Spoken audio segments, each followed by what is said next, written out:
আপনার বিরুদ্ধে যে সংবাদগুলো প্রচার হচ্ছে, মানে আপনি ছেলে নামে এটা অনেকে কিন্তু দ্বিধাদ্বন্দ্বের মধ্যে রয়েছে। এই বিষয়ে আপনি কিছু বলেন। সুপ্রিয় ভাই বোনেরা, আমরা কিন্তু এসেছি সেই মির্জাপুর থানাধীন জামুরকি এলাকায়, যেখানে সোনিয়ার নামে একাধিক নিউজে আমরা দেখেছি যে তিনি আত্মসাৎ করে প্রতারণা করে পালিয়ে রয়েছে। আমরা সেই সোনিয়াদের বাড়িতে যাব, দেখতে সাথে থাকুন। আমরা যদি সোনিয়াকে পাই, আমরা সোনিয়ার মুখোমুখি হওয়ার চেষ্টা করব, কারণ কয়েকটি প্রতিবেদন আমরা দেখেছি সেই সোনিয়ার কিন্তু আমরা পাইনি। তিনি কি আসলে প্রতারণা করেছে নাকি তার বিরুদ্ধে মিথ্যা কোনো অভিযোগ কিংবা এর মধ্যে আমরা সেটি কিন্তু দেখার জন্য আমরা যাচ্ছি সেই সোনিয়াদের বাড়িতে। আমরা জেনেছি যে এটাই সোনিয়াদের বাড়ি। আমরা বেশ কয়েকদিন ধরে অবজার্ভ করি। সোনিয়া কি বাড়িতে আছে? হ্যাঁ, বাড়িতে আছে। বাড়িতে আছে। বাড়িতে। একটু সোনিয়াকে একটু ডাকেন, আমি সোনিয়ার মুখোমুখি একটু হব। এসেছি সেই সোনিয়াদের বাড়িতে, আমরা সোনিয়ার মুখোমুখি হব। কই আপু, একটু ডাকেন।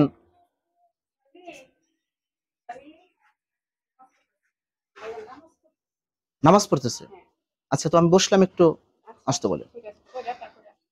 আমরা সেই সোনিয়াকে পেয়েছি, সোনিয়ার সাথে কথা বলবো, দেখতে সাথে থাকুন। আসসালামু আলাইকুম। অপরাধ প্রকাশ চ্যানেলের পক্ষ থেকে সবাইকে জানাই আন্তরিক প্রীতি ও শুভেচ্ছা। সুপ্রিয় ভাই বোনেরা, অনেক ঘটনা দুর্ঘটনা দেখায়, কখনো সরজমিন, কখনো ভুক্তভোগী ভাই বোনেরা টাঙ্গাইল প্রেস ক্লাবের নিচে যেয়ে থাকে। আজকে কিন্তু কোনো ভুক্তভোগী আমার কাছে না যাওয়ার কারণে সেই ভুক্তভোগীদের বিভিন্ন সংবাদ প্রচার সেই সোশ্যাল মিডিয়াতে দেখেই কিন্তু আমি হাজির হয়েছি সোনিয়ার সামনে। যে সোনিয়ার নামে কয়েকটি নিউজ হয়েছে, প্রতারণার এবং পলাতক রয়েছে। আমরা এমন নিউজ দেখে আমরা সেই সোনিয়ার ঠিকানা অনুযায়ী আমি সেই সোনিয়ার মুখোমুখি হয়েছি। আমি শুরুতে তার পরিচয়টি জানবো। আসসালামু আলাইকুম। আসসালামু আলাইকুম। আমার নাম সোনিয়া আক্তার। আপনি একটু সম্পূর্ণ পরিচয় দেন। আমার নাম সোনিয়া আক্তার। আমার বাড়ি মির্জাপুর থানা, জামুরকি গ্রাম। আমি বিজনেস করি। বিজনেস করেন? জি। আমরা প্রথমে আরেকটি প্রশ্ন করব। আমরা এসে তাকে যে অবস্থায় পেয়েছি, আসলে ইতিপূর্বে আমি যখন দেখেছি, আমি আসলে তাকে আমি অন্যভাবেই দেখেছি। আচ্ছা, আমরা পোশাকের পরিবর্তন দেখছি আজকে, এটা প্রথম প্রশ্ন। আমি নামাজের জন্য প্রস্তুতি নিচ্ছিলাম, আপনি ওই মুহূর্তে চলে আসছেন। আর এটাই আমার পোশাক। আসলে যেগুলা সোশ্যাল মিডিয়াতে ঘুরতেছে ওইটা আগের আমি ছিলাম। মানুষ পরিবর্তনশীল। আলহামদুলিল্লাহ, মানুষ পরিবর্তনশীল, এই জন্যই মানুষ সৃষ্টির শ্রেষ্ঠ জীব। পরিবর্তন হবে, এটা আমরা আরো, তার প্রতি আমাদের দোয়া রইল। আচ্ছা, এই যে যে কয়েকটি সোশ্যাল মিডিয়াতে বিশেষ করে সংবাদ প্রচার হচ্ছে, মানুষের টাকা পয়সা নিয়ে আপনি প্রতারণা করছেন, দিচ্ছেন না, কিংবা পলাতক রয়েছেন, এটা এটা তো আপনাদের নিজস্ব বাড়ি, তাই না? জি, এটা আমার নিজস্ব বাড়ি। নিজস্ব বাড়ি। জি, আমার বাবার বাড়ি এটা। আর আমরা আমি তাকে এখানে পেয়েছি, পলাতকের বিষয়টি আমরা নিশ্চিত হলাম যে উনি বাড়িতেই রয়েছে। যারা দেখছেন, আমরা কিন্তু তাদের বাড়িতেই এসে পেয়েছি, নামাজ পড়বে এমন অবস্থায় আমরা এসে তাকে পেয়েছি। আচ্ছা, যারা আপনার কাছে টাকা পয়সা পায়, এই যে যে দাবি করছে, এই বিষয় নিয়ে একটু বলেন তো। এই বিষয়টা নিয়ে আমি শুরুতেই বলতে চাই যে কোনো বিষয়ই একতরফা ভাবে প্রচার করা উচিত না। দুই পক্ষকে নিয়েই বসতে হয় বা বসা উচিত। এটা গণমাধ্যমেরও উচিত, আর আমাদের আইনেরও সেটাই উচিত। এখন যেটা হয়েছে, করোনাকালীন সময়ে আমি 2016 সাল থেকে এগ্রো বিজনেসের সাথে জড়িত। এই যে আমার লাইসেন্স আছে, আমি 2016 সাল থেকে এগ্রো বিজনেসের সাথে জড়িত। এটা হচ্ছে আমার বর্তমান লাইসেন্স, আরো আছে।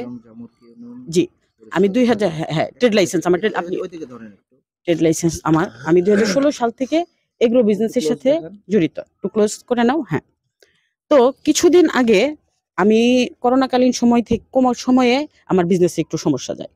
তো আমার যারা পরিচিত তাদের সাথে আমার আর্থিক লেনদেন হয়, তাদের কাছেও আমি পাই, তারাও আমার কাছে পায়। বিজনেসের নিয়ম যেটা, এটা সবার ক্ষেত্রেই হয়ে থাকে। কোনো মানুষই বলতে পারবে না যে সে পরিপূর্ণ শুদ্ধ বা কারোর সাথে তার কোনো লেনদেন নাই। তা আমার সাথে লেনদেনের ক্ষেত্রে যেটা ঘটছে সেটা হচ্ছে যে আমি একটু প্রতিবাদী। অন্যায় প্রশ্রয় আমি কোনোদিনই দেই নাই, এখনো দেই না, কোনোদিন দিবও না। আমি প্রতিবাদী। এইটাকে হচ্ছে কিছু ভিও ব্যবসায়ী টাঙ্গাইলেরই, বা বলতে পারেন যে আমার বিরুদ্ধে উল্টা পাল্টা এলিগেশন আনতেছে। তাদের উচিত ছিল আমার মতামত নেওয়া, আমাকে খুঁজে বের করা বা আমাকে খোঁজা। আমি না, আমাকে যদি আপনি তো আমাকে এসে উপস্থিত পাইলেন বাড়িতে, আমার বাবা মা বাড়িতে থাকে, আমার বোন আছে, আমি তো টাঙ্গাইলেরই মেয়ে, আর আমাকে মোটামুটি দু একজন তো চিনে। হ্যাঁ, তো তারা কি করতেছে, আমার কোনো বক্তব্য না শুনে একতরফা কিছুদিন আগে এক ভদ্রলোক সাংবাদিক সাহেব আমাকে নিয়ে, একটা নারী পুরুষকে নিয়ে নিউজ করছে যে এরকম এরকম আমি প্রতারক, আমার সাথে লেনদেন আছে, আমি টাকা নিয়ে পলাই আছি। সেই বিষয়টা আমি আগে ক্লিয়ার করি, পরের বিষয়টা আমি আসছি। আমরা তো ওই নিউজে দেখেছি যে সে ডকুমেন্টস হাতে নিয়ে নিউজটি করেছে। জি, সেই ডকুমেন্টস গুলাতে আমি আসতেছি। আগে আমি, ওই মহিলার নাম হচ্ছে রুজিনা বেগম, আমার এই বাড়িতে উপস্থিত হয়ে 14 জন সাক্ষীর সামনে, ইভেন আপনার 300 টাকার স্ট্যাম্পে একটা ব্ল্যাঙ্ক চেক দিয়া আমার আপন বড় বোনের কাছ থেকে 20 লক্ষ টাকা সে নিয়েছে বাড়ি করবে বলে, সে সম্পর্কে আমাদের আত্মীয়, তার ভাতিজার কাছে আমার ভাগ্নি বিয়ে দিছি, সেই সম্পর্কে তার সাথে আমাদের সম্পর্ক তো ভালো সম্পর্ক, সুসম্পর্ক। সে মানে খুবই কান্নাকাটি কইরা, আর খুবই ভালো সম্পর্ক। আমরা দেখলাম যে তার আর্থিক সচ্ছলতা আছে, সে দিতে পারবে। এখন ওই মহিলা হচ্ছে স্ট্যাম্প কইরা আমার বোনের কাছ থেকে টাকা নিচ্ছে, বুঝতে পারছেন তো? আমরা বিভিন্ন লোকজনের মাধ্যমে তাদেরকে সমঝোতার মাধ্যমে ডাইকে না বলছি যে আমাদের এখন টাকার প্রয়োজন, কারণ আমার বোন জামাই প্যারালাইজড হয়ে গেছে, সে এখনো সিআরপিতে ভর্তি, তার অবস্থা খুব শোচনীয়। তো সে বিভিন্ন যেখানে যেখানে টাকা পায় সে উঠাইতেছে। সে, তো আমি জাস্ট এই কথাটাই বলছি যে আপু, টাকাটা পাই অনেক দিনই হয়ে গেল, টাকাটা দিয়ে দেন। তখন তারা কি করলো, আমাদেরকে একটা চেক দিল ডেট দিয়া, যে ডেটে আপনারা টাকাটা উঠাই নেন। হ্যাঁ, তা আমরা ব্যাংকে গেছি, তার ব্যাংকে কোনো টাকা নাই ওই অ্যাকাউন্টে। তো আমরা বাধ্য হইয়া তাদেরকে আবার নক করছি যে আমাদের কিছু কিছু করে দেন, তারা দিবে না। উল্টা আমাদের নামে এই যে এই সংবাদটা প্রচার করছে ওই দুইজনে। এই যে আপনারা লিগ্যাল নোটিশটা দেখেন, আমরা তাদেরকে পাঠাইছি, জুম করে দেখাই দাও। যে নিউজটা প্রচার হয়েছিল সেটা কি এই লিগ্যাল নোটিশের আগে না পরে? লিগ্যাল নোটিশের পরে। পরে নিউজ। জি, লিগ্যাল নোটিশ, আপনি নিউজটা দেখে থাকবেন যে কত তারিখ। আর আপনার কোনো চেক তার কাছে নাই? না না না না না, সেটা সব থাকার তো প্রশ্নই উঠে না। তা সেই আমাকে, আমরা টাকা পাই, তার কাছে কোনো ডকুমেন্টই নাই। ইভেন ওই সাংবাদিক সাহেব ভদ্রলোক যে কিছু ডকুমেন্ট শো করছে যে আমি নাকি তাকে ওই ডকুমেন্ট গুলা দিছি। আমি তাকে এই প্রশ্নটা করছি যে ভাইয়া, আপনি যে বললেন যে ওই ডকুমেন্ট গুলো আমি দিছি, ওখানে কি কোথাও সোনিয়া লেখা আছে? তারা আমার নামে এসপি স্যারের কাছে একটা মিথ্যা অভিযোগ করছে। অভিযোগ করার পরে ডিবি আমাকে ডেকে নিয়েছে, আমি সাথে সাথে গেছি। তো ডিবি অফিসেও আমি সেম কথাটাই বলছি যে ভাইয়া আমরা টাকা পাই। তো ডিবি অফিস তো দেখলো যে সত্যতা কি। ইভেন আরো 2 জায়গায় অভিযোগ করছে, সেখানেও আমি গেছি। তো আমি যদি টাকায় তারাই আমার কাছে পাবে, এগুলো তো আমার ফেস করার কোনো দরকার নাই, আমি পালাই থাকবো। আমি তো সেটা করি নাই। সাংবাদিক বলতে ওই যে বিও, আমার নামে একটু বিও পাবে, বিও ব্যবসায়ীরা বিও কইরা এগুলা করতেছে। আসলে যারা সংবাদগুলা প্রচার করে, আমিও তো এরকম ভাবে প্রচার করি। আমাকে দেখেই অনেকে এই সোশ্যাল মিডিয়াতে কাজ করে। তো সবাইকে যদি একই রকম বলেন তাহলে কেমন হলো? না, সবাইকে তো বলছি না। করোনাকালীন সময়ে আমাদের কাছে যারা ভুক্তভোগী আসে, আমরা তো তাদের সংবাদ, আমরা যদি লিগ্যালিটি পাই, আমরা চেষ্টা করি সেটি তুলে ধরার, ব্যবস্থা নেবে আইন শৃঙ্খলা বাহিনী, তাই না? জি, আমিও সেটাই চাই। আসলে আমরা কোনো যুক্তি তর্কে যাব না। আমার মানে প্রশ্ন হলো যে পলাতকের বিষয়টি নিশ্চিত করতে এসেছি, এবং যারা আপনার কাছে টাকা পায়, সেটা যে কোনো মাধ্যমে হোক, ব্যবসা মাধ্যমে হোক, হোক বিদেশে যাওয়ার মাধ্যমে, সেই পাওনাদারদের টাকাগুলো আপনি দেবেন কিনা, আমি সেটি মূলত আপনার কাছ থেকে আমি জানবো। করোনাকালীন সময়ে ব্যবসায়ে আমি একটু আর্থিক ক্ষতিগ্রস্ত হইছি, খুব বাজেভাবে আর্থিক ক্ষতিগ্রস্ত হইছি। বা আমি কোনো বড় লোকের সন্তান না, আমি খুবই সাধারণ জীবনযাপন করি, অতি সাধারণ জীবনযাপন করি। তো আমি, কিছু মানুষের সাথে আমার লেনদেন আছে, আমি তাদের টাকাটা দিতে চাই বিভিন্ন মাধ্যমে, আইন শৃঙ্খলার মাধ্যমেও আমি চাইছি। কিন্তু সমস্যাটা এখানে হচ্ছে যে 10 টাকা, 1 টাকা পায়, সে 10 টাকা দাবি করে। তা আমি তো চাঁদা দিতে পারবো না, অতিরিক্ত টাকা দেওয়া আমার পক্ষে সম্ভব না। কারণ আমি কোটিপতির সন্তান না, আমি নিজেও কোটিপতি না, আমি কৃষক পরিবারের সন্তান। আমি, যারা আমার কাছে টাকা পায়, তারা সুনির্দিষ্ট প্রমাণ নিয়ে আইন শৃঙ্খলার মাধ্যমে হোক আমার কাছে, আমার পরিবারের কাছে আসেন, আমি আপনাদের পাওনা পরিশোধ করব। আমি আপনাদের পাওনা পরিশোধ করতে চাই, কারণ আমি আল্লাহকে ভয় করি, আমি মৃত্যুকে ভয় করি, মরতে আমাকে হবে। আচ্ছা, মানে সুনির্দিষ্ট প্রমাণ বলতে কিছু মানুষ যারা আসলে আপনজনদের বিশ্বাস করে, কিংবা কাউকে আহ বিশ্বাস করে সেই ডকুমেন্টস ছাড়াও টাকা দেয়, এমন কিন্তু হয়, তাই না? তো আসলে সুনির্দিষ্ট প্রমাণ বলতে অনেকের হয়তো ডকুমেন্টস নাই, এমন লোকও থাকতে পারে। তো সত্যিকারে যারা পাওনাদার তাদের কথা যে টাকা দিচ্ছেন না কিংবা পলাতক রয়েছেন, তাদের সাথে কি আপনি ফেস হবেন? অবশ্যই ফেস হব। ইভেন আমি তাদের সাথে অ্যাকশনেও যাব। এরকম তো এই যে একটা আমি আপনাকে প্রমাণই দিয়ে দিলাম যে ওই মহিলার পুরুষটা যে আমার বিরুদ্ধে নিউজ করছে, তাদের কাছে আমার বোন টাকা পায়, আমি জাস্ট টাকাটা চাইছি, এর জন্য আমার বিরুদ্ধে এই ধরনের নিউজ প্রচার করছে, যেটার সাথে আমি কোনোভাবেই যুক্ত না। আপনি আমার এলাকায় খুঁজ নেন, আমার এলাকায় খুঁজ নেন। আইন তো সবার ঊর্ধ্বে। আইনগত দিক থেকে যদি আপনারা তার কাছে টাকা পান, সেটাই তো আমরা বললেই হবে না, সেটা আইন দেখবে। কিন্তু যারা লিগালি টাকা পায় তাদের টাকা আপনি দিয়ে দিবেন? জি, তাদের টাকা আমি দিয়ে দিব। আইন শৃঙ্খলা বাহিনীর মুখোমুখি হয়ে সামনাসামনি? জি, আইন শৃঙ্খলা বাহিনীর মুখোমুখি হয়ে বা কোনো ভেরিফাইড সাংবাদিক, নট ফেসবুক ভিউ, ভেরিফাইড সাংবাদিক আমাকে ফোন করুক, আমাকে ডাকুক, আমি যাব, আপনার কাছেও তারা আসতে পারে। আচ্ছা, আমরা কি তাহলে আশা করতে পারি যে টাঙ্গাইল প্রেস ক্লাবের সভাপতি শ্রদ্ধেয় অ্যাডভোকেট জাফর আহমেদ জি ভাই যদি দায়িত্ব নেয়, সেই পাওনাদারদের ডেকে নিয়ে যদি বসে, সেখানে আপনি যাবেন? জি, আমি অবশ্যই যাব। জাফর ভাই যদি আমাকে ফোন করে বা আপনার মাধ্যমে আমাকে ডাকে যে এই ধরনের একটা কথা আসছে তথ্য প্রমাণের ভিত্তিতে, কারণ এই যে দেখেন একটা এলিগেশন আমি আপনাকে দেখাই দিলাম যে তারা আমার কাছে কোনো ধরনের কোনো টাকা পয়সা পায় না, কিন্তু তাই বললে যে আর কেউ পাবে না এমনটা না। 4-5 জনের সাথে আমার লেনদেন আছে, আমি তাদের টাকা দিতেও চাই। আমিও যদি মরে যাই, আমার ফ্যামিলি তাদের টাকা পরিশোধ করে দিবে। আমি ওরকম ফ্যামিলি থেকেই বিলং করি। হ্যাঁ, আমার মা বাবা আমার বাড়ি ঘর বিক্রি করে হলেও তাদের ঋণ পরিশোধ করে দিবে। আমার বোন, আমার বাবা মা জীবিত আছে, দিয়ে দিবে। আমি নিজেও দিতে চাই। তো যে কোনো মাধ্যমে হোক আপনারা আমাকে ডাকেন। এভাবে আমার নামে দুর্নাম, আমার পরিবারের উপরে যে 2-3 বার ওই মহিলা ওর পরকীয়া প্রেমিক দিয়া সন্ত্রাসী হামলা করাইছে, এগুলো আপনারা করেন না।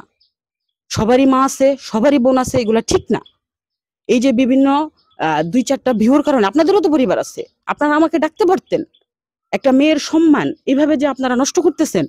আর এই যে সব থেকে ইম্পর্টেন্ট যেটা কথা, সেটা হচ্ছে যে কিছু ফেসবুক পেজের দুই মানুষ আমার ছবি ব্যবহার করতেছে, কিছু নেশাগ্রস্ত লোক দিয়া আমার ছবি দিয়া কমেন্ট করাইতেছে, আমি লিস্ট করছি।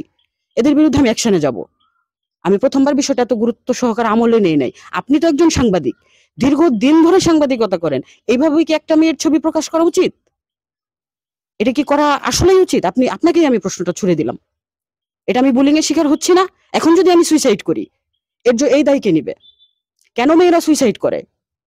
আমার সব থেকে বড় সমস্যাটা কি ভাইয়া জানেন? সেটা হচ্ছে যে আমি প্রতিবাদী।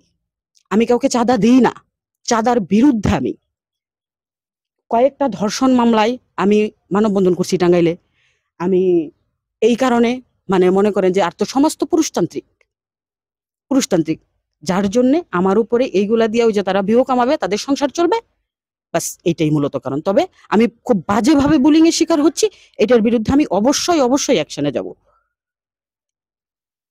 আচ্ছা, এই যে যারা সংবাদ প্রচার করছে, ইচ্ছা করলে কি তাদের কাছে যে আপনি ওই সংবাদের প্রতিবাদ করতে পারতেন না? তারা তো আমাকে ডাকে নাই, আর তারা আমার কাছে কোনো সাংবাদিকই না, আমি না, তাদের কাছে কেন যাব? তারা ডাকে না, কিন্তু আপনার প্রয়োজনীয় তো প্রতিবাদ।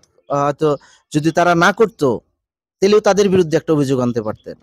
তাদের বিরুদ্ধে তো আমি অ্যাকশনে যাব, কারণ তারা আমাকে কেন ডাকলো না, আমার বক্তব্য তারা কেন শুনলো না, একতরফা প্রতিবেদন তারা কেন করলো, এটার জবাব তো তাদেরকে দিতে হবে। ওই সাংবাদিক সাহেব আমাকে ফোন করছিল ওই নিউজটা করার পরে। তো আমি তাকে জিজ্ঞেস করছিলাম যে আপনি যে ডকুমেন্টগুলো ওখানে শো করলেন, ওইখানে কি কোথাও সোনিয়া আক্তার লেখা আছে যে সোনিয়া এটা দিছে, যে এই ব্যবসার সাথে আমি কোনোভাবেই জড়িত না?